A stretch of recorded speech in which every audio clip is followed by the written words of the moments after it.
último que estamos desarrollando, estamos haciendo sobre clasificación de suelos, ¿no? ¿Hola?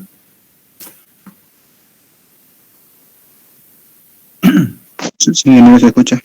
Habíamos visto la clasificación de suelos según norma ASTO. Ahora vamos a ver una norma que ya no está en vigencia, pero sin embargo, este sistema de clasificación de aeropuertos dio origen a la norma SUB. Entonces, este sistema fue propuesto en el año 1942 por Arthur Casagrande, de la Universidad de Harvard. Y lógicamente fue más utilizado, digamos, para construcción de aeropuertos. Y lo mismo ya se utilizaban la malla número 200 como límites para poder clasificar los suelos en suelo granular y suelos finos. Y entonces lo rescatable de este método, que ya no está en vigencia, es que podemos utilizar la misma nomenclatura que se utiliza en el sistema SUB y en norma ACTM. Por ejemplo, cuando hablamos lógicamente está de la nomenclatura del idioma inglés, donde decimos, por ejemplo, SF, ¿no es cierto?, arenas con finos, que no califican como SC. S significa sand, C es clay, arcilla. Equivalente aquí sand, es finos. M son suelos inorgánicos que se consideran finos, o también como limos. H es de suelos de alta compresibilidad, en inglés high compressibility. L es de baja compresibilidad, low compressibility, baja. C, cimentación, o también llama clay, que es arcilla. F, finos. Entonces, lógicamente que esto también, algunas letras se unen entre ellas, por ejemplo, por así decir. Después la calificación, si es malo o bueno también, ¿no?, en el sistema. Entonces, aquí, por ejemplo, G, que significa grava, es arena o suelo arenoso en español. W, bien graduado. M, limo orgánico o arena fina. P, pobremente graduado o mal graduado también. C, arcilla inorgánica o limo y arcilla y mezclas de arcillas con alto contenido de materia orgánica. L es baja o mediana compresibilidad. H es alta compresibilidad. Bueno, y luego, lógicamente, las clasificaciones que se va llevando ya dependiendo, digamos, de las subdivisiones que los suelos pueden clasificarse, por ejemplo, con estas letras. Bueno, todo radica en lo siguiente. Cuando ya entramos al sistema SUB, lógicamente como base que va en el sistema de aeropuertos, que ya no está en vigencia, pero sí nos sirve más que toda la nomenclatura que se maneja. Entonces, en este sistema, dijimos en la anterior clase que los suelos se dividen en dos grandes grupos, que son suelos granulares y suelos finos. Entonces, aquí tenemos una raya divisoria que indica toda partícula mayor al 50% de la malla 200 viene a ser suelos de partículas finas. Pueden ser CH, arcilla de alta compresibilidad. M es limo de alta compresibilidad. El limo inorgánico, arcilla limosa, con de baja plasticidad. CL es igualmente arcilla inorgánica de baja y mediana plasticidad. Del IML también limo orgánico que puede ser polvo de roca, limos arenosos o arcillas finamente plásticos. Después de aquí, cuando queda más del 50% de la malla 200, tenemos justamente los suelos granulares. SC, arena con arcilla o arena arcillosa, como quieran, arena limosa, arena mal graduada, arena bien graduada, grava con arcilla o grava con arcillosa, y GM, que es grava con arena o limo, GP, grava mal graduada y grava bien graduada. Bueno, y el ejemplo que anteriormente hicimos, ¿no es cierto? Si ustedes quieren, no sé si han clasificado, pero para usar la tabla, lo primero que tenemos que ver, ¿cuánto por ciento pasa la malla 200?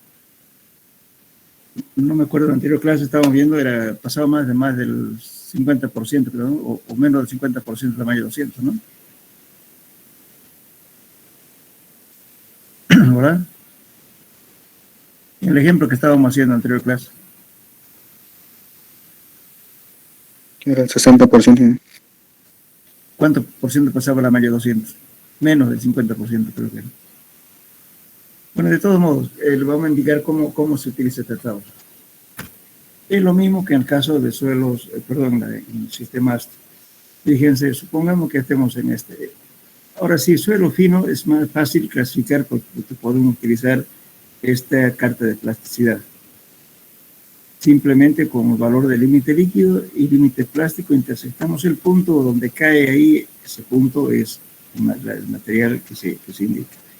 Y una cae acá va a ser arcilla de baja compresibilidad.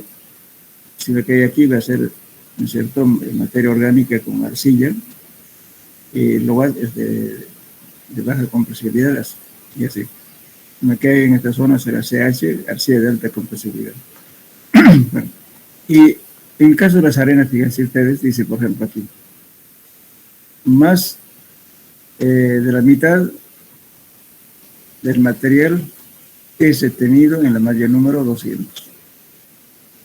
Entonces, pueden ser arenas como pueden ser gravas. Las arenas, dice, son más de la mitad de la fracción pasa por la malla número 4. Pero en ese caso pueden ser SC, SM o SP o SW. Ahora, en este caso, si más de la mitad de la fracción gruesa es detenido en la malla número 4, entonces necesariamente son gravas con arcilla, gravas con limo, gravas con arena o gravas bien graduadas. Por graduada o gravas bien graduadas. Eso va a depender justamente de para poder calificar si es mal o bueno, nos basamos en esto.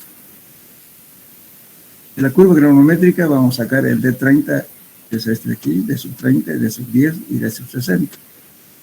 Entonces, de sub D30 al cuadrado entre D sub 10 y D sub 60. Si está en este rango de 1 y 3, significa que el suelo está, o el material que estamos analizando, está bien graduado. Si difieren de 1 y 3, entonces está mal graduado. Y nos basamos justamente, este es un parámetro de ayuda para poder identificar si está bien graduado o mal graduado. Entonces, esto más que todo es, lógicamente aquí no es como en el sistema ASTO, que en el sistema ASTO el índice de grupo es identificar que nos permite exactamente clasificar en diferentes grupos. O sea, es mucho más simple el manejo. Pero aquí, lógicamente, nos estamos basando con la ayuda de esto. Siempre por eso es conveniente que las mallas que se utilicen para la granulometría, entonces hay que hacer un poco más, mayor cantidad de mallas para tener estos valores. Bueno, pero aquí igualmente, como estas son ayudas, fíjense, y tenemos, por ejemplo, ¿cuándo son gravas o arenas? Pueden ser gravas mal graduadas, bien graduadas, perdón, grava mal graduada, arena bien graduada o arena mal graduada. ¿Cuándo ocurre eso? Si menos del 5% del material pasa a través de la malla 200. Indica, ¿no es cierto?, que P es pobremente graduado. Depende de los valores como le estaba diciendo, de sub U y de sub C. De eso depende calificar si bien o mal. Esto si pasa menos del 5%, son directamente gravas. Ahora, gravas y arenas. Estos suelos se clasifican así si más del 12% pasa el material a través de la malla 200. Y la designación limo o arcilla se determina después de hacer los valores del límite líquido y límite plástico. Y lógicamente también utilizando la malla número 40, ¿no? Si tiene grado o no. Sí. Entonces, utilizando los criterios de la carta de plasticidad que se indican en el cuadro C11. Entonces, eso pueden ser GM, grava con limo, grava con arcilla, arena limosa o arena arcillosa. Así tenemos igualmente aquí las gravas y las arenas se pueden clasificar en GW, también pueden utilizar doble nomenclatura. Y esto solo ocurre cuando, si entre 5 y 12% del material pasa a través de la malla número 200, pues puede llevar doble nomenclatura. Entonces, fíjense aquí, le está diciendo, grava bien graduada, cuando va esto, quiere decir que también puede ser grava con arcilla. Casi está en el límite. Y decimos arena bien graduada, aquí decimos tendiendo a ser arena con arcilla. Aquí decimos lo mismo, grava bien graduada, tendiendo a ser grava con arcilla.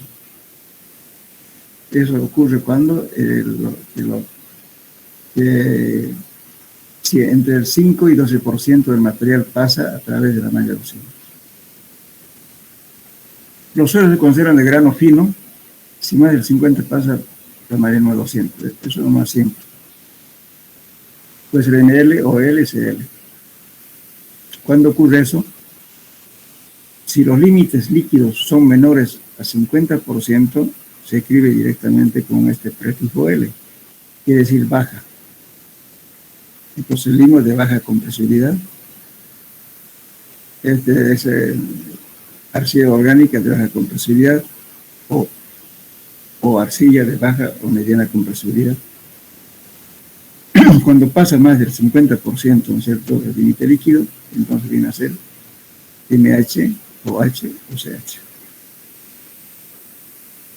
Lógicamente, para corroborar, digamos, cuando usamos este cuadro, si tenemos dudas, entonces recurrimos a esto si estamos en estos grupos, ¿no?, que nos sirve como ayuda, con los porcentajes que pasan por la malla 200. Entonces, el sistema, la CTM y el sub son similares.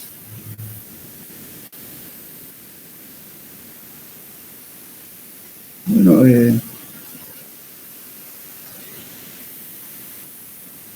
después cuando hablamos, por ejemplo, a veces es necesario conocer el tipo de material, por ejemplo, ¿no es cierto?, en el campo. ¿Qué se llama tenacidad? La tenacidad se entiende como la consistencia cerca del límite plástico. La potencialidad de la fracción coloidal, o sea, las arcillas bien finas, esa coloidal arcillosa de un suelo identifica por la mayor o menor tenacidad del solito al acercarse al límite plástico. O sea, cuando tiene este material, cuando las arcillas son coloidales, son muy finos, entonces no se rompe fácilmente, eso se llama tenacidad.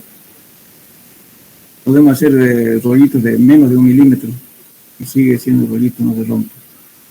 Entonces eso es la tenacidad que tiene un material. Cuanto más pueda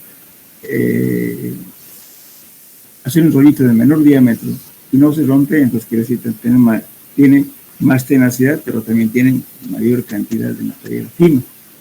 Por ejemplo, aquí decimos la debilidad del rollito en el límite plástico y la pérdida rápida de coherencia de la muestra, el límite, indica la presencia de arcilla inorgánica de baja plasticidad de materiales como la arcilla de tipo caolín. El caolín no es muy activa, en cambio, y tenemos cierto una diferencia, el material con la homogeneita, por ejemplo, es entonces bastante activa. Por consiguiente, esto se va a comportar con mayor tenacidad que el caolín. Después otro ensayo que se hace en el campo es lo siguiente. Estoy hablando de una clasificación visual, por si acaso.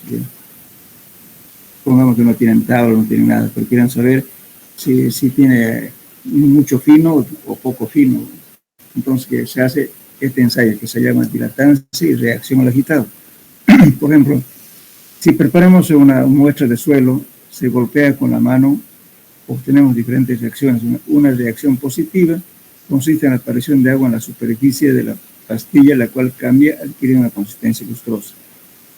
O sea, cuando pasamos de una mano a otra mano, inmediatamente pasa, ¿no es cierto?, a que en la superficie del suelo aparece una película de agua, eso significa que ese suelo que tiende a ser más granular.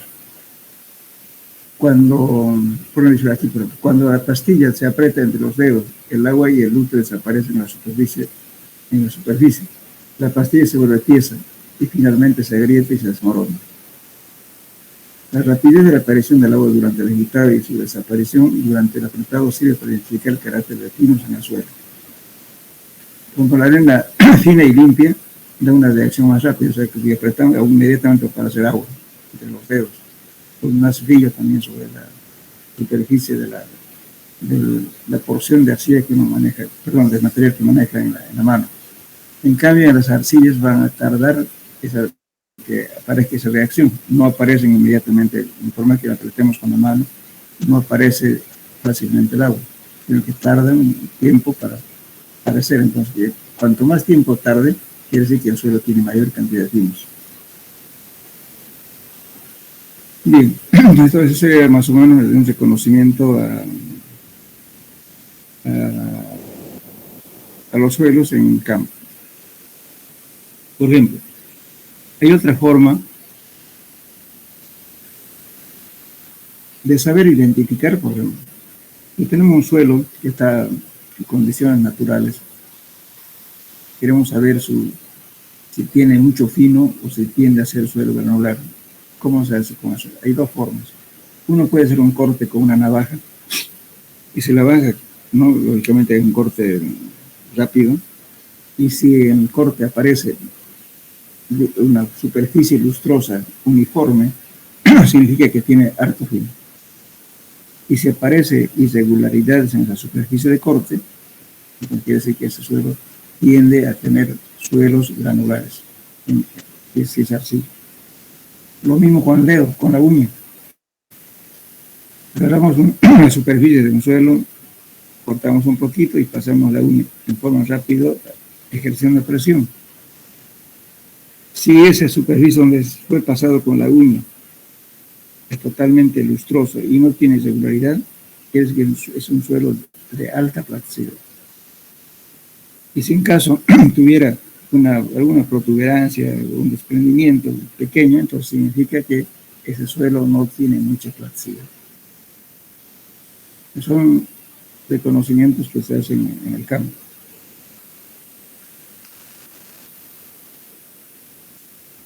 Bueno, por último vamos a ver otro sistema que se maneja muy poco en nuestro medio, pero es conveniente saber. Este método fue desarrollado primordialmente para el diseño de pavimentos y aeropuertos y adoptado por la Fuerza Armada, por la Federal Aviación, por la Agencia Federal de Aviación, que se llama FAA. Esto fue propuesto en el año 1944, justamente en la Segunda Guerra Mundial. Y bueno, es parecido o sea, casi utiliza la misma malla que el sistema SUP. Entonces utiliza, fíjense aquí, originalmente este sistema de FAA utilizaba la malla número 10, 60 y 270 y los límites de plasticidad. Ahora se utiliza la malla número 10, 40 y 200. Además los límites plásticos, etc. ¿no? El límite líquido y el límite plástico. Y además toma en cuenta, ¿qué cosa? Las condiciones, aquí por ejemplo, podemos ver. Antes que nada, en esta clasificación se clasifica desde el E1 hasta el E3. El E1 es el mejor suelo, acá base, por decir. Cuando va subiendo este índice, el suelo va empeorando hasta el E13.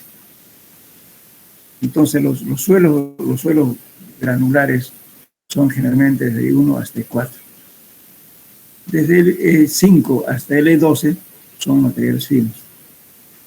El E13 es casi turbo, el material que no sirve para obras de ingeniería. Entonces, en este sistema también, o sea, lo que decíamos, la E13 es una turba de detrito que equivale a un suelo a 8 en sistemas que no utilizamos en construcciones más para agricultura.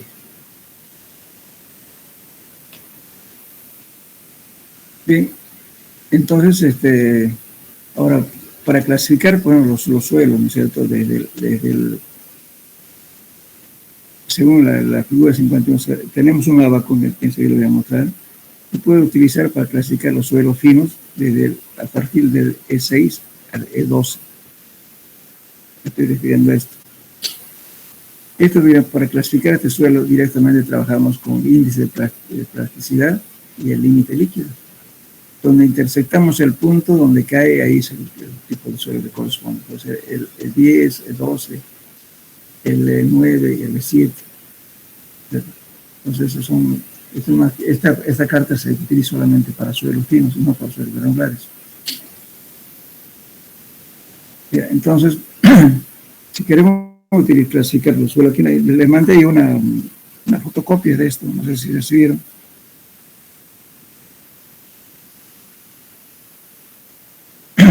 Hola. Sí, ya lo pasó al auxiliar. Lo pasamos, ¿cierto? Entonces, en esta tabla, fíjense, esta es la tabla principal para poder clasificar el suelo. Como les decía, tenemos la tamiza de número. Aquí tenemos la número 10, 40 y 200, 3 mallas, y las propiedades plásticas del suelo. Entonces, ¿qué hacemos aquí? Lo mismo que el otro, o sea, en este caso clasificamos el suelo, ¿no es cierto?, desde arriba para abajo. Desde el E1 hasta el E5, se puede decir que son suelos granulares. Y de ahí para abajo, los suelos se van haciendo cada vez más finos. Y también, si se fijan ustedes, este es igual que en el sistema ASTE. Lo que van a hacer es hacer coincidir las especificaciones que está diciendo la tabla. Además, este sistema toma en cuenta las condiciones climáticas del lugar. Por ejemplo, dice lo siguiente. En esta parte, fíjense su cuadro, porque aquí no se ve ni bien.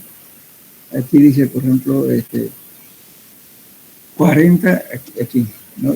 Supongamos que tenemos de E1, grupo E1. Entonces graba, ¿no es cierto?, cuando el porcentaje de la malla número 10 o mayor de que va de 0 a 45. Y la gran de gruesa admite hasta 40, en el número 40. Y arribita hay un signo más. Eso quiere decir 40 o más.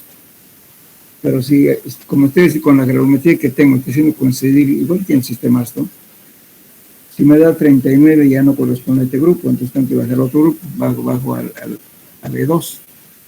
Y sigo haciendo el encasillamiento que me dé. Entonces, supongamos, por ejemplo, en el grupo E4, digamos, por ejemplo, aquí está en blanco, admite cualquier valor. Después dice aquí, limo y arcilla, ¿no es cierto? Está diciendo que debe ser un porcentaje menor a la malla 200, dice 35, un signo menos, eso significa que solamente admite hasta 35. Y si está menos de 35 ya no corresponde a ese grupo.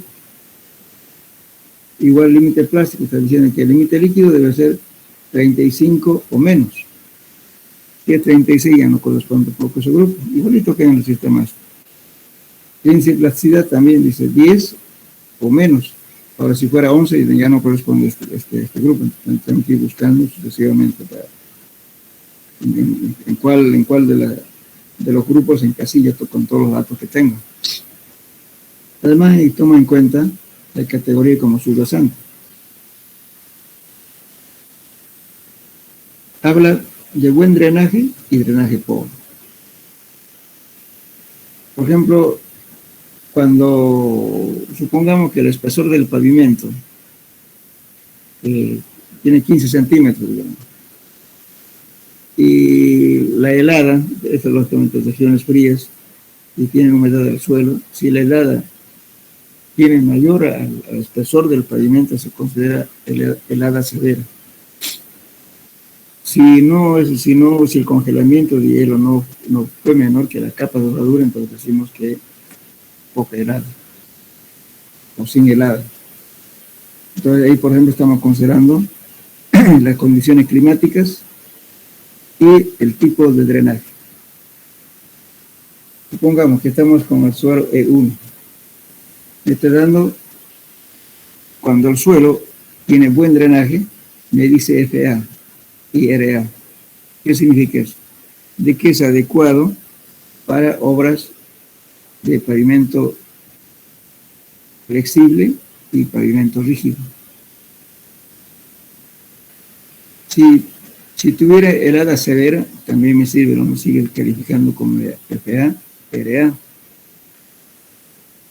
Ahora, si tuviera drenaje pobre, sin helada, me sigue calificando FA, RA, también con helada severa, FA, RA. Pero ¿qué ocurre si nos vamos un poco más abajo? Fíjense en el E4. Ya me está diciendo, cuando hablo buen drenaje, sin helada, dice, para pavimento flexible es B1, ya no califica tan bien, ya está empeorando.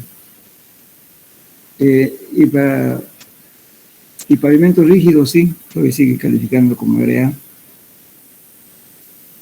Y sí, con helada severa, me califica nomás como F1 también y RA. Pero si tengo drenaje pobre, me califica como F2. Cuando aumenta ese índice, que así que va empeorando el suelo. Y también para el pavimento rígido ya es RB, si tiene drenaje pobre. Y si es con helada severa, ya me califica F3. Y también para el pavimento rígido me califica RB. Pues cuando estos índices van aumentando, quiere decir que va empeorando la calidad del suelo para los fines que estamos persiguiendo. Como les digo, esto es más aplicado a aeropuertos y carreteras.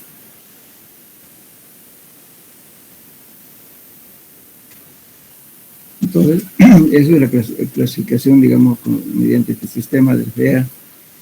Ahora, el abaco que creo que ven aquí, esto simplifica, porque aquí lo que estamos haciendo es una clasificación de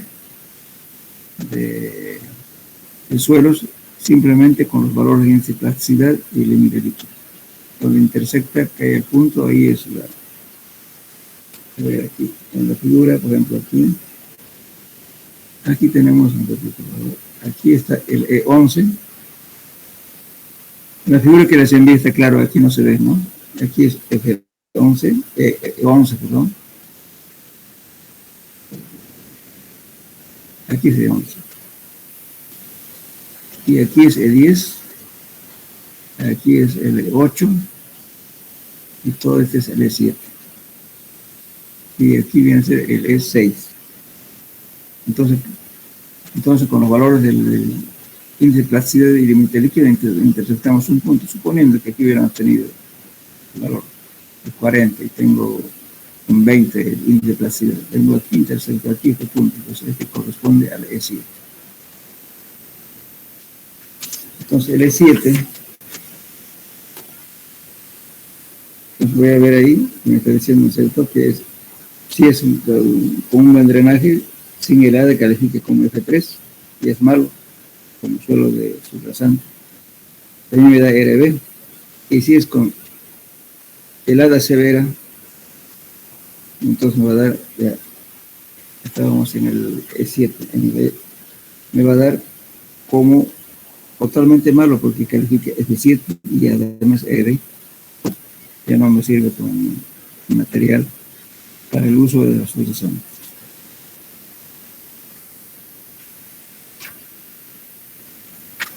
De todos modos, aquí tiene un ejemplo. Bueno, se considera la tabla que les indiqué y van a calificar este suelo. La clasificación. Y se denota la clasificación de este modo. Igualmente, el sistema ASTRO, el suelo corresponde al E5, pero califica F2 para pavimento flexible. Si es para el E2, entonces clasificarán, tendrán que poner el valor R. O si quieren también pueden poner aquí F2-R tanto, porque clasifica, para pavimento fácil califica esto y para pavimento rígido califica la calificación para ambos casos. Entonces con este cuadrito que ven aquí, cuando estemos haciendo la práctica vamos a hacer esto, el ejemplo. Pues aquí simplemente hacer coincidir con los valores que me está dando en el cuadro.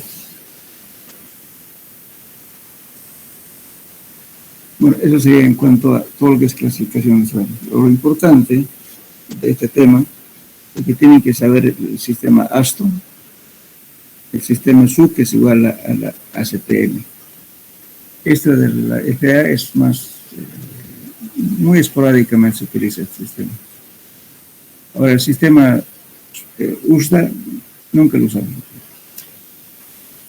Pero sin embargo, y aún hay otras normas, no solamente esta, ¿no? Hay muchos países han hecho, los alemanes, los argentinos, las normas de Irán, en fin, las normas de India, que son alemanas. Pero básicamente nosotros en nuestro medio usamos Aston, SUB, que es igual a ACPM, esos dos normas.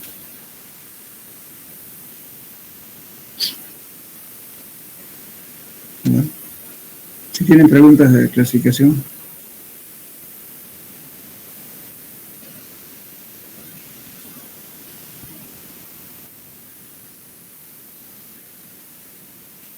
¿Alguna duda, jóvenes?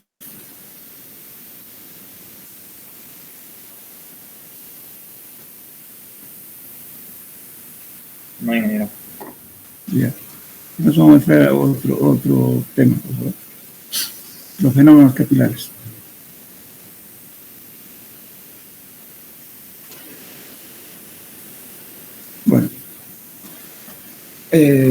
Bueno, esto más que todo un conocimiento básico, ¿no es cierto?, de lo que es la capilaridad. Todos los materiales naturales poseen fuerzas intermoleculares. Estas fuerzas pueden ser denominadas de cohesión para las fuerzas moleculares internas y de adhesión para el caso de atracción entre moléculas de materiales diferentes, tales como el agua y el vidrio. A ver, aquí, ¿por qué estamos hablando? En la naturaleza, si nosotros comparamos, por ejemplo, una partícula de mercurio con agua, la pregunta es, ¿por qué el mercurio no moja el suelo?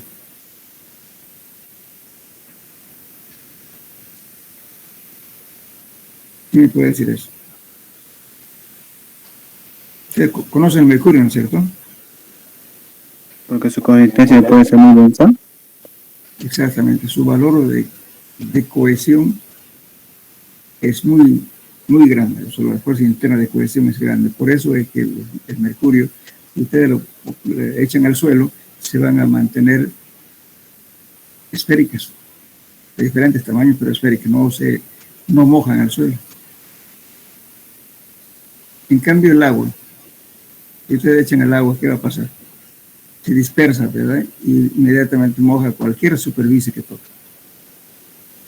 Entonces la diferencia es que la fuerza del mercurio tiene la fuerza de cohesión muy grandes, pero la fuerza de adhesión nulo. En cambio, en el agua, lo contrario, la fuerza de cohesión es casi cero y las fuerzas de adhesión son muy grandes. Por eso el agua penetra a cualquier orificio, a cualquier espacio vacío que haya dentro del agua. Y por eso también es uno de los disolventes más grandes de la naturaleza que tenemos, el agua. En el agua podemos encontrar muchos compuestos químicos de minerales. Bien, entonces, justamente debido a estos efectos, ¿no es cierto?, el agua, por ejemplo, ¿por qué sube por los intersticios, por ejemplo, en forma, en una trayectoria laberíntica de un suelo? Si hacemos un corte, podemos encontrar una especie de tubos, los que llaman microscópicos, pero el agua asciende justamente por ese orificio que deja. Ahora, bueno, aquí también dice, esta propiedad de los líquidos explica en forma esférica de las gotas de agua en polvo, dice, aceitoso, y las gotas casi esféricas en gotas de mercurio, en láminas de vidrio.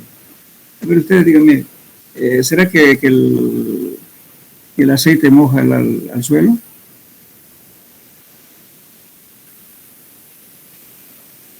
No. Teóricamente no, ¿no es cierto? Ni tampoco se junta con el agua, ¿no ves? Pero esa es una teoría que no se cumple al 100%. Por ejemplo, digamos, los hidrocarburos livianos sí se disuelven con agua. Por ejemplo, el aceite sulfonado. Los aceites, digamos, ¿cierto? Que justamente ahora se utilizan algunos productos químicos para estabilizar suelos, porque se juntan con el agua y hacen que haya un intercambio catiónico. Entonces, eso se llama aceite sulfonado. Su nombre industrial lo han puesto como pez cóndor. Y eso es, entonces, eso moja más bien es diferente acción que el aceite común. Claro, teóricamente decimos que el aceite nunca se junta con el agua, pero sí, algunos aceites se juntan. Y justamente ese mismo aceite utilizan los torneros, por ejemplo, cuando ustedes ven una especie de leche para que no desgasten mucho la herramienta, es un aceite sulfonado. Bien, pero nosotros vamos a otra cosa, ¿no es cierto? Cuando hablamos de fuerza de cohesión, hablamos de fuerzas moleculares internas grandes, como el caso del mercurio. Si hablamos de la fuerza de adhesión, vamos a hablar que la atracción entre moléculas de materiales, ¿no? Son diferentes, como el agua y el vidrio. Por ejemplo, digamos, si colocamos un tubo de vidrio, el agua va a ascender por el conducto del vidrio. Además, está venciendo a la fuerza gravitatoria, digamos, para que suba el agua. Entonces, aquí le podemos ver, fíjense, tenemos aquí un corte,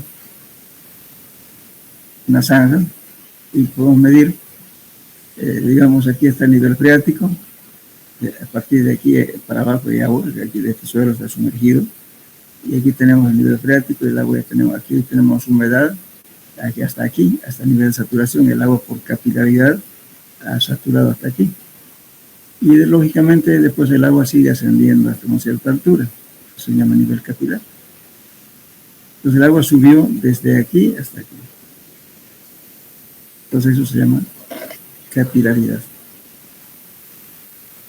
Bueno, si hacemos un esquema, hablamos de grado de saturación y aquí hablamos profundidad. Pues fíjense, yo tengo acá esta curva de acá, pero llega un momento, ¿no es cierto?, del nivel de saturación para abajo, el suelo está completamente saturado, al 100%. Bien, entonces, la ascensión capilar justamente se debe a la atracción molecular que existe entre el suelo, entre la partícula sólida y la partícula de agua. Cuanto más fino sea el suelo, la ascensión capilar es mayor. Bueno, entonces, me dirán ustedes, qué interés tenemos en el suelo de hablar de capilaridad. ¿Quién tiene una idea? ¿En qué incide en obras de ingeniería la capilaridad? Se lo voy a mostrar otra figura. La capilaridad, fíjense, aquí vamos a ver acá, este esquema. Aquí estamos hablando, ¿no es cierto?, un suelo donde tiene aire, donde tiene agua libre, bueno, y lógicamente y el sólido, por supuesto. Entonces, si yo pongo un corte aquí, voy a tener suelo sumergido y suelo parcialmente saturado para arriba. Entonces, ahora, lógicamente, cuando ya, si le pongo un tubo pequeñito, no sé si ustedes han hecho un ensayo en laboratorio en física, le ponemos un pequeño tubo a un recipiente con agua, el agua va a ascender hasta cierta altura. A esta la curva que hace, no sé, la superficie curva que hace el agua, lo llamamos menisco. Y hasta la altura que sube el agua se llama altura capilar. ¿Pero por qué sube el agua?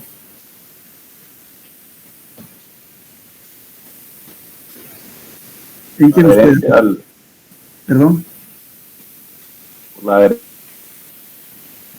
A ver, ¿en qué nos puede afectar como ingenieros, como constructores?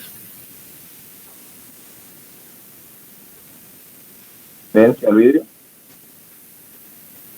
¿Cómo?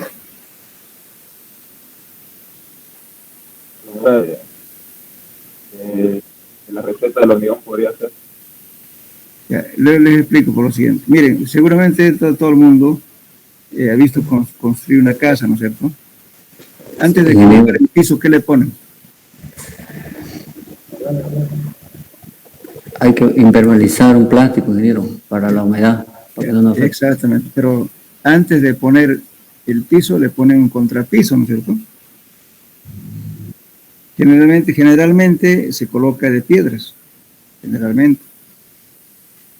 Y sobre las piedras ya se coloca cemento y se le coloca el piso.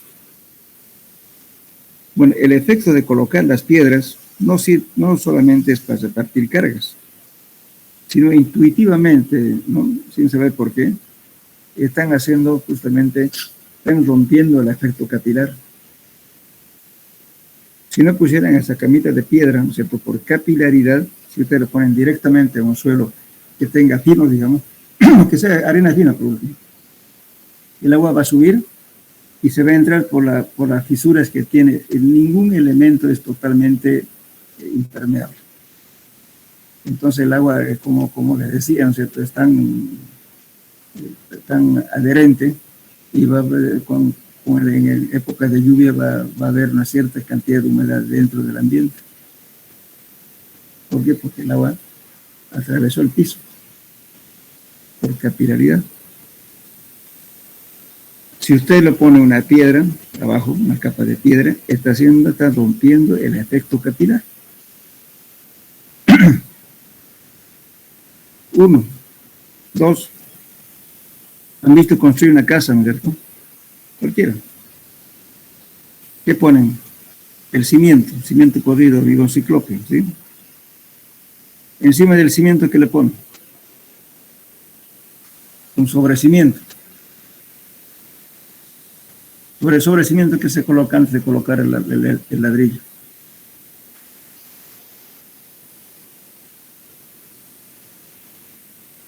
Supongo que han visto todos construir una casa, ¿no? ¿Qué se coloca sobre el sobrecimiento antes de colocar el ladrillo, el muro de ladrillo?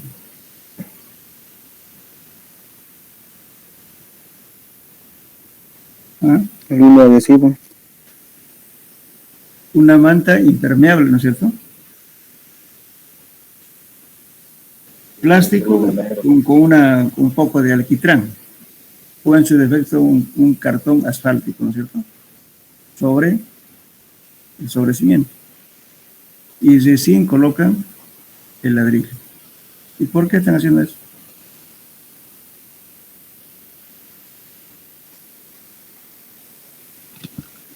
Para que la humedad no suba. Exactamente, para que el material, la humedad no suba, el agua no suba por capilaridad y se transmite por el reboque, ¿no es cierto? Y después va a caer por los cielos rasos unas gotas de agua y su pared va a estar sudada, húmeda. Entonces el albañil no sabe por qué lo pone, pero sí lo pone. Eso justamente por problemas de capilaridad. En los sótanos. Imagínense, bueno, supongamos que ustedes han hecho vestir de suelo, dicen muy bien, el nivel freático encontré a 5 metros. Encima tengo limo, de arena y un poco de arcilla. Muy bien. No pasa nada. Y usted le coloca la losa del sótano. Después de una lluvia va a aparecer agua en el sótano. Usted seguro va a decir, miren, ¿no?, ¿qué pasó? No, si el nivel freático estaba bajo y por qué, pues no se explica, pero sin embargo ya tiene agua en el sótano. Algunas veces inclusive de las paredes laterales empieza a gotear agua. ¿Qué ha pasado ahí? El agua subió por capilaridad. Entonces va a tener que, en muchos sótanos, cuando están mal hechos, ¿no es cierto?, ¿qué hacen? Lo colocan después le hacen una especie de piscinita, ¿no es cierto?, se junta todo el agua ahí y después con una bombita están sacando hacia la calle. Ambiente húmedo. Es problema de capilaridad. Eso es lo que hay que cuidar, este efecto capilar.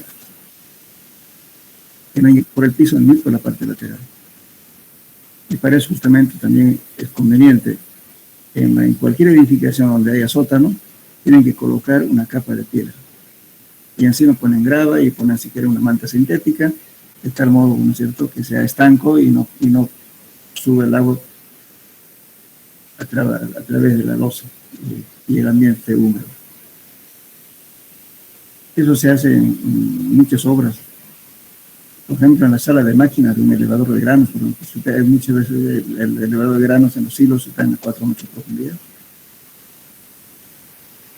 Entonces, cuando llueve, por ejemplo, a veces la parte lateral. Ahora también los gasolineras, hidrocarburos ahora está obligando a que los tanques sean enterados y además sean de hormigón, ya no de tal como eran antes. Entonces, todo eso hay que impermeabilizar. No puede entrar el agua por ningún lado. Entonces hay que utilizar inclusive hormigón con impermeabilizante, hay que mezclar y bueno, un tratamiento especial para que no entre el agua por capilaridad. En el caso de las arcillas, la capilaridad se puede hasta 30-32 metros de altura. Justamente viene este famoso dren francés.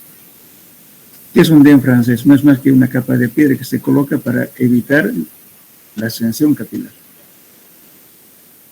Muchas veces, por ejemplo, en terraplenes, estamos haciendo carreteras, cuando vemos que estamos trabajando con limos o arena con un poco de arcilla, como subrasante, ¿no es cierto?, estamos levantando el terraplén y para que no siga subiendo la capilaridad hacia arriba, hacia la superficie, digamos, el pavimento, se coloca una capa de piedra.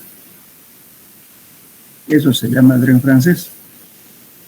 Entonces el agua sube hasta ahí, pero ya no sube más. ¿Por qué? Porque justamente la altura capilar es inversamente al diámetro del conducto.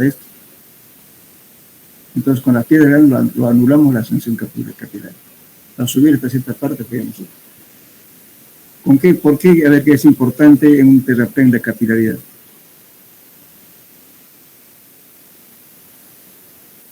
¿Alguien tiene idea? ¿Por qué puede ser importante la capilaridad en un terraplén? Para caminos.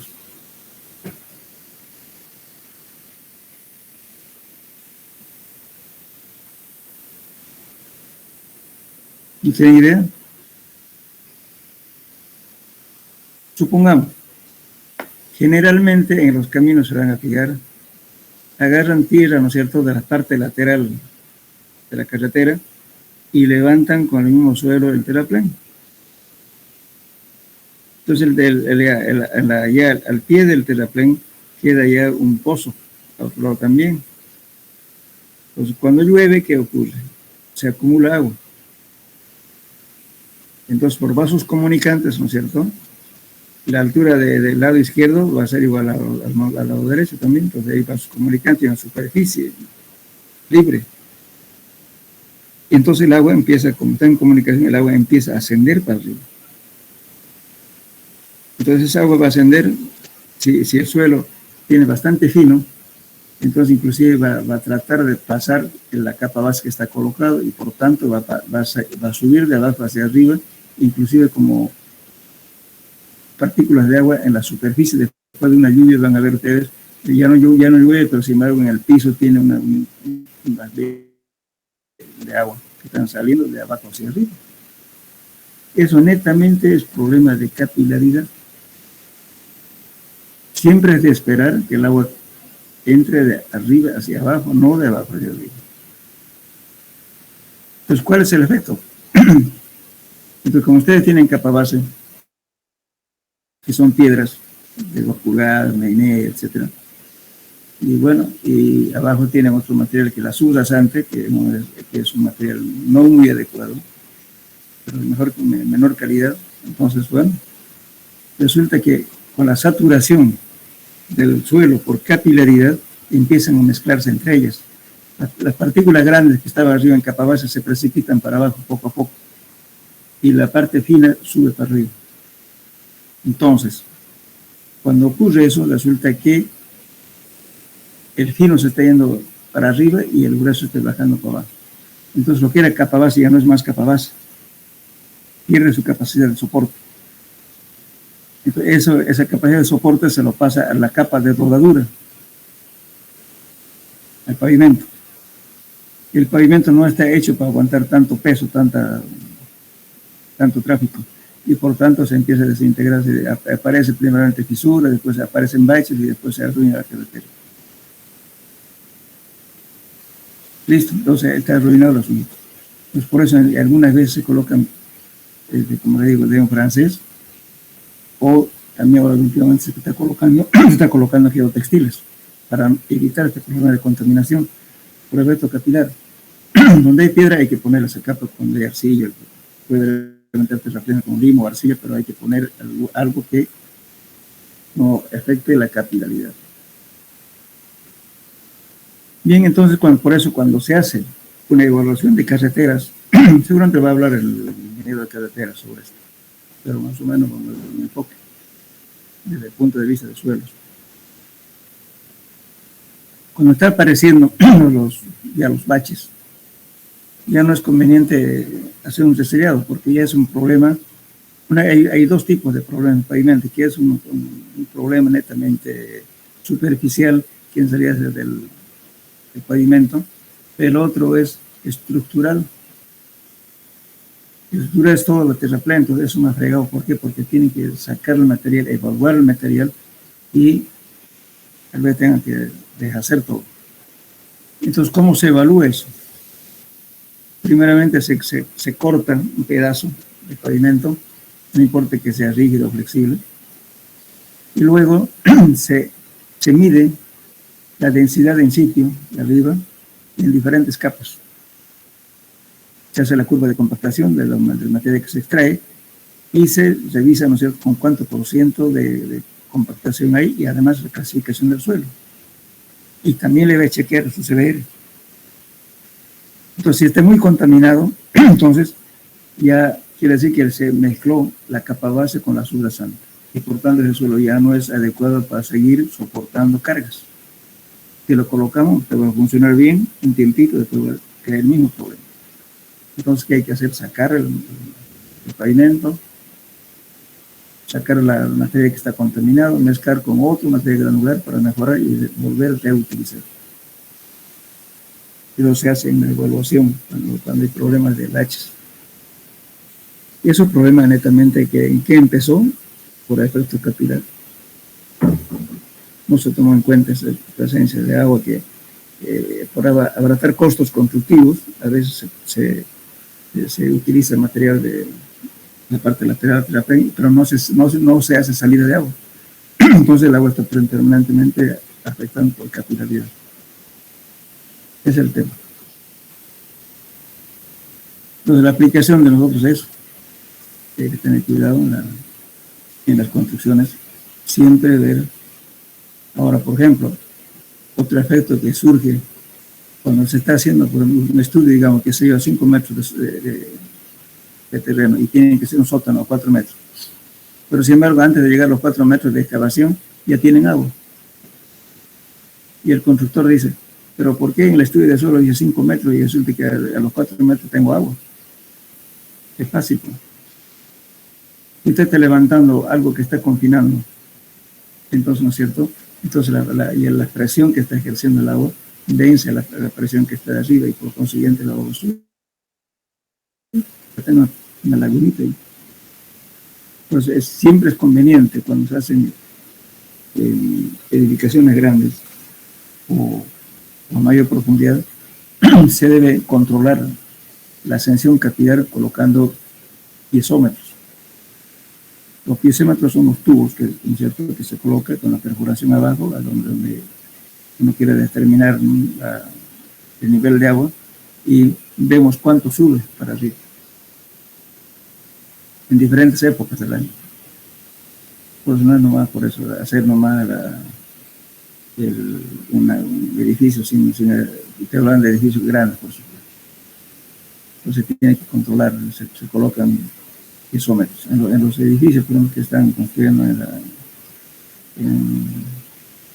avenida San Martín, uno que es el Doria Medina, ese edificio que va a ser el más alto de Santa Cruz, se han colocado justamente piezómetros para poder controlar, saber qué nivel, cómo fluctúan los niveles de agua.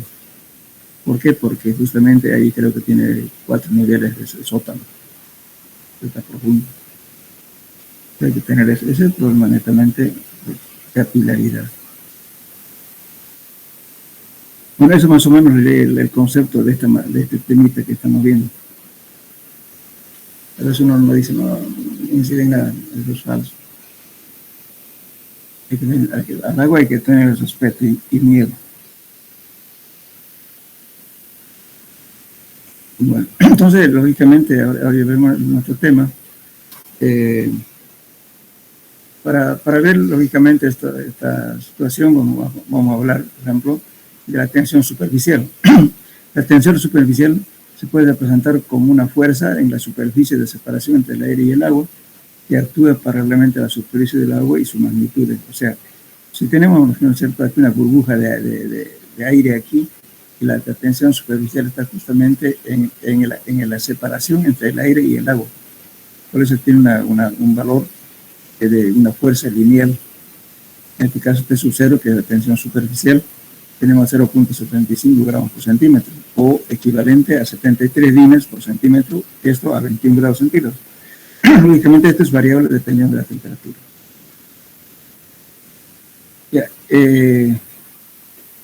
ahora, tenemos también la tensión capilar. La tensión capilar, la atracción del agua por las partículas del suelo o por el vidrio limpio es igual o mayor magnitud que la tensión superficial. Por tanto, una tensión en la superficie de separación y extendida se extiende a lo largo de cualquier de estos materiales. Si se obstaculiza por alguna fuerza como la gravedad, lo que se extiende a la superficie de separación aire-agua, esta se estira formando una tensión, una superficie curva, que se llama menisco, lo que estamos mostrando es aquí, y se produce esfuerzos de tensión en el agua. Este esfuerzo se llama tensión capilar. Por ejemplo, esta tensión superficial, el suelo puede tener 3 valores. La tensión superficial va a ser 0 cuando el suelo está completamente seco. También va a ser 0 cuando está completamente saturado, ¿verdad? Y cuando la tensión superficial es máxima. Cuando el suelo está parcialmente saturado. ¿Qué quiere decir con eso? Fíjense ustedes, cuando van a jugar fútbol en la playa, si la arena está seca no van a poder correr. Y si está completamente saturado tampoco, ¿verdad? Porque hay agua. Pero si tiene humedad, pero no está totalmente saturado ni está seco, ¿qué va a pasar? Pueden jugar fútbol tranquilamente. ¿Qué es lo que está actuando ahí? La tensión superficial. Bien. Entonces, en este esquema, vamos a ver lo siguiente. Este es un tubo cualquiera, estamos semejando. Esto es una demostración simplemente para demostrar la teoría, pero en la parte práctica también ocurre lo mismo. Entonces, ¿qué se ha hecho acá? Un recipiente con agua, se coloca un pequeño tubo y se ve que el agua asciende, por eso estamos hablando de vidrio limpio. El agua va a ascender hasta una altura determinada. Esa altura se llama altura capilar, y además, como se dijo hace rato, es cierto que por la gravedad y por la fuerza gravitatoria que existe, entonces esta superficie no va a ser recta, plana, sino va a ser una curva. Entonces estas tensiones se desarrollan justamente en el entorno de este conducto, que es circular, un cilindro. Entonces de ahí sacamos, fíjense acá, tenemos aquí un ángulo alfa, este llamamos T, esta es una fuerza, y hacemos lo siguiente. T viene en tensión capilar del agua que se desarrolla en todo el diámetro del conducto, entonces tenemos T es tensión superficial, pi por D. Y F, que viene a ser de este F, viene a ser T por coseno de alfa. Y si emplazamos en esta ecuación este valor de aquí, vamos a tener que F es T sub 0 pi por D por coseno de alfa. F es cuando fuerza total no equilibrada que se desarrolla en el perímetro del menisco, donde la presión del aire es cero. Entonces, ahora, debido a estos efectos, lo vamos a llamar nosotros el esfuerzo capilar, que es el esfuerzo que actúa dependiendo, en cierto, desde su ángulo justamente de este menisco. Entonces tenemos aquí, U es un esfuerzo, viene a ser fuerza sobre área. Esta fuerza, que es esta de acá, y el área es el área justamente del cilindro. Es pi por D al cuadrado sobre 4. Entonces esto es para un ángulo cualquiera. Entonces tenemos, haciendo pasos algebraicos, vamos a tener que hacer 4t sub 0 coseno de alfa sobre D, desde el diámetro del conducto. Entonces, este valor de esfuerzo capilar es para un ángulo cualquiera. Pero podemos conocer particularmente esto. Si hacemos que el radio del menisco, que viene a ser este es menisco, el radio de esto sea la mitad de una esfera, entonces vamos a tener radio del menisco va a ser de medios. La mitad de esto es como una esfera, ¿no? Cuando una esfera, el radio del menisco va a ser de medio, ¿no es cierto? La mitad. Entonces estamos haciendo aquí que esta superficie sea la mitad de una esfera. En ese caso tenemos radio del menisco igual a de medios. Entonces, reemplazando la ecuación, por aquí tenemos coseno de alfa de medio sobre radio del menisco, que estamos hablando de esto. Entonces vamos a tener de coseno de alfa por radio del menisco. Si reemplazamos en esta ecuación que vimos inicialmente, que era esta de aquí, reemplazando estos valores, vamos a tener 4t sub 0 y aquí es D es igual a 2 coseno de alfa por radio del menisco. Entonces se van con todo esto, nos queda 2t sub 0 radio del menisco. Esto cuando estamos considerando que la superficie del menisco es la mitad de una esfera. El otro caso, ¿cuándo sería? Cuando tendríamos una superficie plana. En este caso, alfa es 0. Pues si alfa es 0, ¿qué hacemos? Coseno de 0, ¿cuánto es? 1. En esta ecuación. En este coseno de 0 es 1. Pues nos va a quedar directamente 4t sub 0 sobre D. Entonces, esto va a ser entonces la tensión máxima. Si tuviera este menisco completamente horizontal. Bien, entonces eso sería en 3 casos. Uno, cuando tiene un ángulo cualquiera, ¿no es cierto?, este menisco. Y otro cuando es la mitad de una esfera, y otro cuando lo consideramos que está totalmente plano. En 3 casos. Bueno, resulta que este asunto es bastante difícil tomar en cuenta, ¿no es cierto? Pero hay unas fórmulas empíricas que son bastante útiles para poder determinar. Después vamos a hablarles, pero primero hablaremos de lo que ocurre en el suelo. De esta misma ecuación, lo único que vamos a hacer es calcular la altura capilar. Si además el suelo está saturado y inundado, la tensión capilar se reduce a 0 y la humedad es continua. Cuando un suelo saturado se expone al aire libre, se desarrolla la tensión capilar y se forman meniscos. La presión aplicada a un punto del fluido, el agua sigue la hidrostática. Entonces, ¿qué decimos aquí? Si sigue la hidrostática, ¿qué va a pasar? Delta U, o sea, el esfuerzo capilar, va a ser igual a peso expresivo de agua multiplicado por un delta Z cualquiera. Entonces, de eso sacamos, fíjense aquí. Bien. Esa es la expresión que hacemos. De las 3 ecuaciones que hemos visto para diferentes casos. Entonces decimos, bueno, este es un menisco y aquí está el agua colgada. Este es un menisco de temperatura capilar y lógicamente aquí tenemos un diagrama de presiones. En este punto, donde está el nivel freático o superficie libre, consideramos aquí negativo y positivo. Pues tienen convenciones. Por eso justamente este signo, si van a fijar ustedes aquí al principio, está con negativo. Aquí. Esta es la tensión superficial con negativo, pero es cuestión de convencionales. Entonces de eso estamos sacando esto, aquí negativo y aquí positivo. Entonces, aquí el agua colgada del menisco, esta es la ascensión capilar, y el esfuerzo del agua en un tubo capilar. Nosotros tenemos así, el diagrama de este menisco. Entonces, ahora, ¿qué hacemos? El delta Z cualquiera lo estamos llamando la altura capilar. Y al U, el U máximo, fíjense, entonces este U para nosotros que viene a ser gamma del agua por delta Z. Entonces, reemplazando estas ecuaciones, tenemos un cierto que delta Z es igual a la altura capilar. Reemplazando las ecuaciones que ya vimos en su dato, vamos a llegar a esto. La altura capilar va a ser 4T sub 0 por D, diámetro del conducto, por gamma del agua. ¿Eso para qué caso era?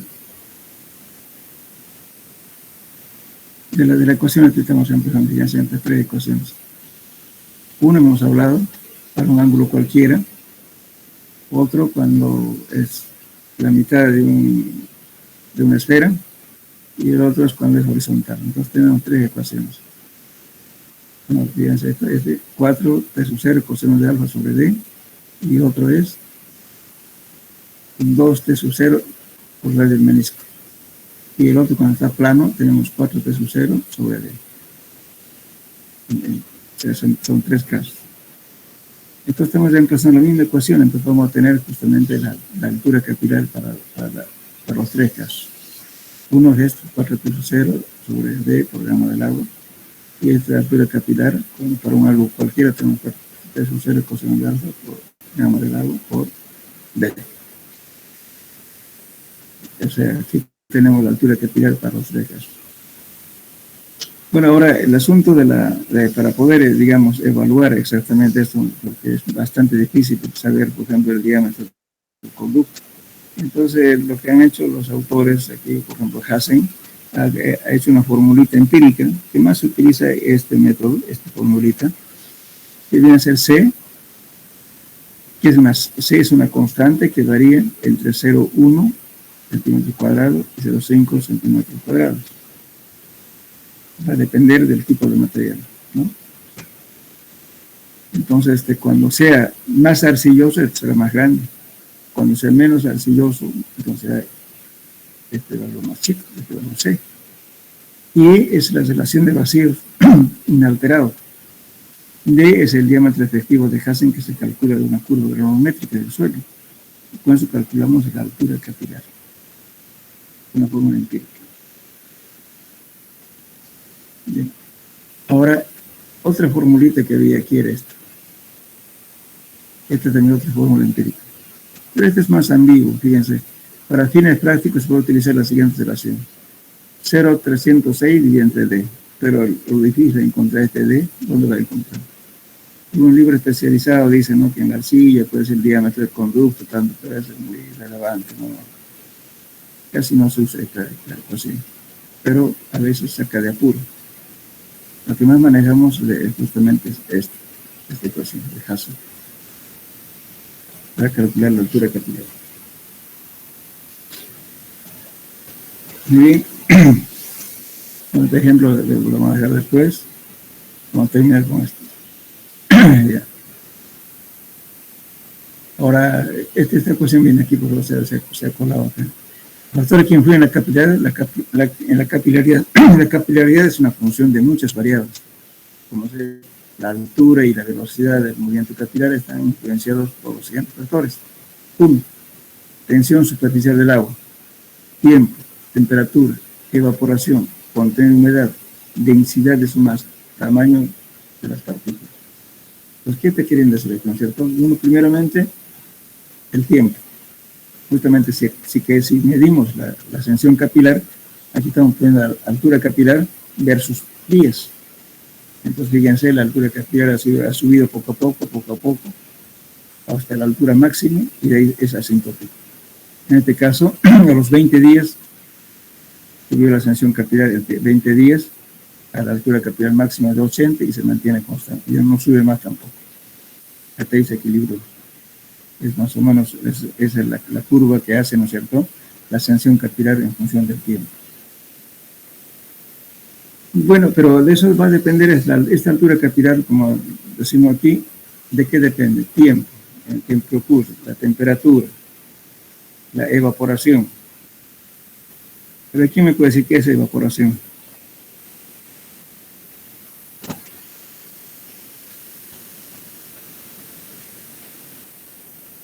Hola.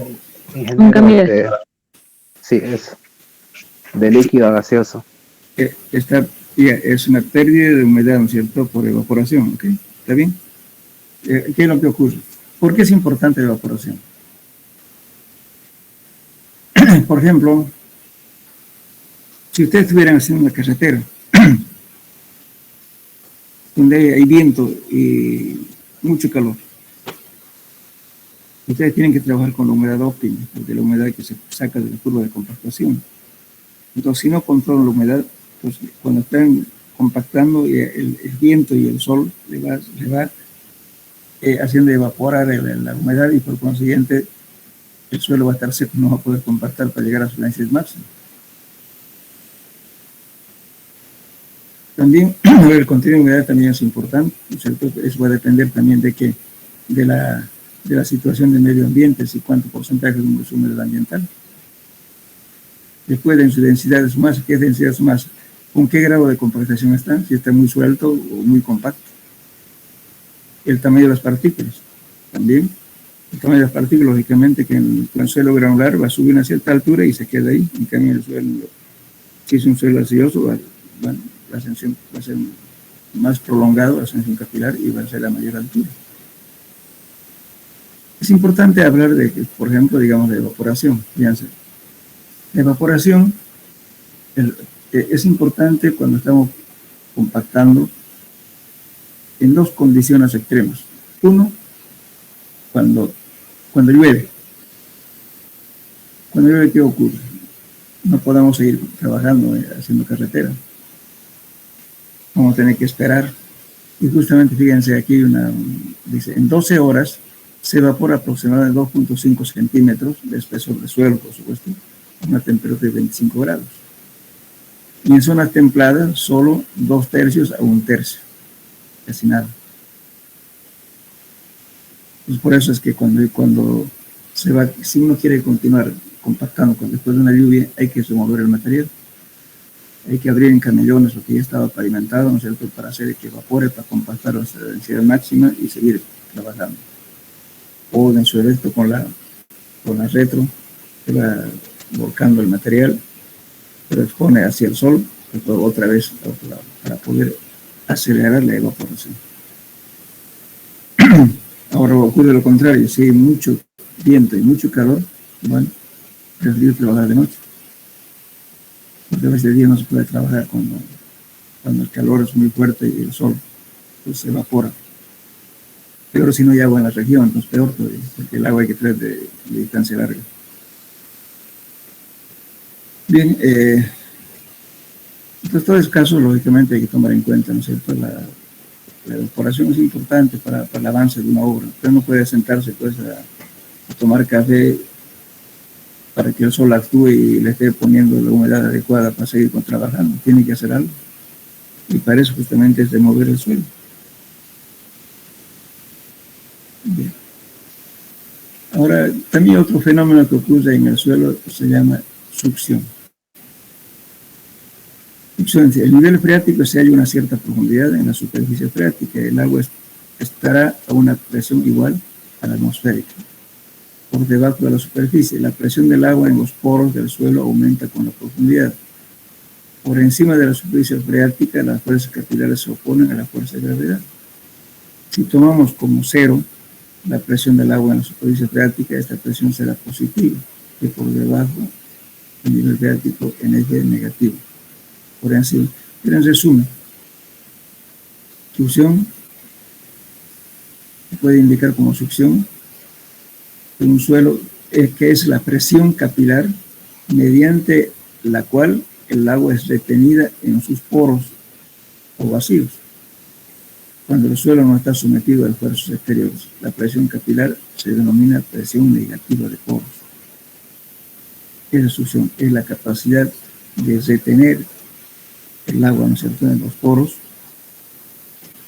pero eso es siempre y cuando no esté sometida a una presión. Si está sometida a una presión, pues, lógicamente esto varía. ¿Por qué? Porque cuando se somete a presión, entonces aparece lo que llamamos la presión efectiva. Hay mayor interacción entre granos y por consiguiente va a disminuir el espacio vacío, entonces por tanto la succión no va a bajar en realidad. ¿Por qué? Porque va a ser obligado que el agua salga por otro lado. Eso sería entonces en cuanto a este tema. No sé si tienen preguntas.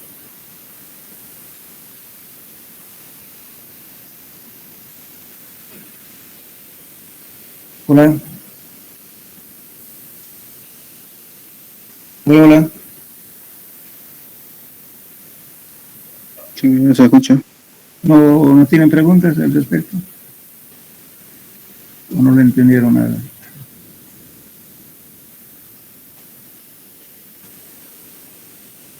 No. Entonces, dejaremos aquí la próxima clase, continuamos con otro tema que es propiedad hidráulica del suelo. Bien.